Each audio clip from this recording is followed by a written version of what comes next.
Jadi, di sini saya akan menjelaskan apa sih tujuan dari pemisahan campuran. Tujuan dari pemisahan campuran adalah untuk memisahkan campuran menjadi pelarut dan zat pelarut. Dalam pemisahan campuran ada beberapa metodenya: penyaringan filtrasi, penyulingan destilasi, pengkristalan kristalisasi, sublimasi, dan kromatografi. Jadi, di sini saya pertama-tama akan membahas tentang filtrasi atau penyaringan. Metode pemisahan ini untuk memisahkan zat padat dari cairannya dengan menggunakan penyaringan. Penyaringan akan menahan zat padat yang mempunyai ukuran yang lebih besar dari pori-pori penyaringan. Contohnya adalah filtrasi pasir dan air. Pasir dan air kita tuangkan ke dalam filter atau penyaring.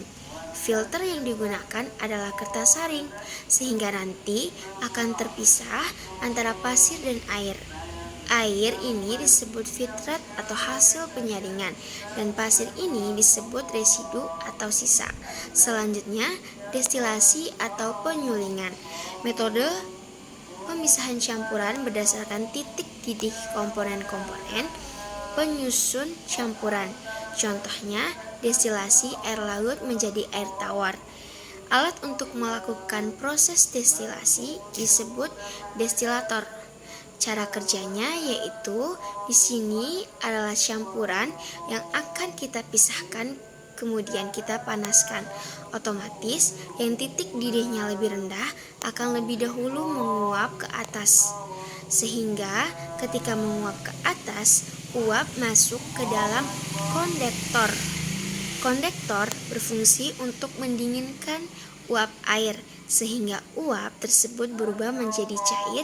Dari yang uap masuk menjadi cairan, kemudian akan menetes di sini. Sehingga akan terpisah antara yang titik-titik tinggi dengan menetes di sini, sehingga akan terpisah antara yang titik-titik tinggi dengan titik-titik yang lebih rendah.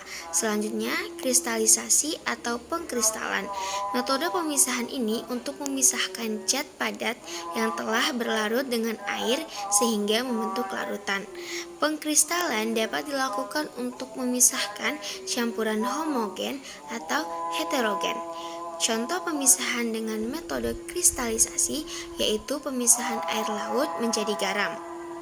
Campuran air laut kita saring sehingga diperoleh filtratnya berupa air laut murni.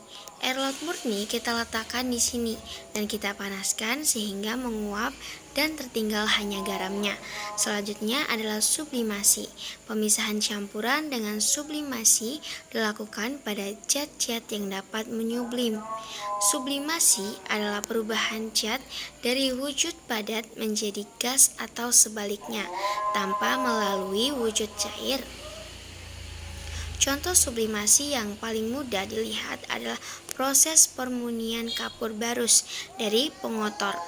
Campuran kapur barus dan pengotor dipanaskan sehingga kapur barus menjadi uap dan memadat kembali setelah digunakan. Dan yang terakhir, metode kromatografi.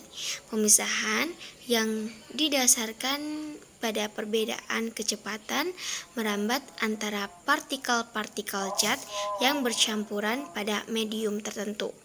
Contoh kromatografi yaitu pada tinta di sini kita meletakkan kertas yang diberi sampel tinta, kemudian kertas tersebut kita celupkan ke dalam pelarut. Nah, sampel ini akan bergerak sesuai dengan tingkat kelarutannya pada pelarut tersebut.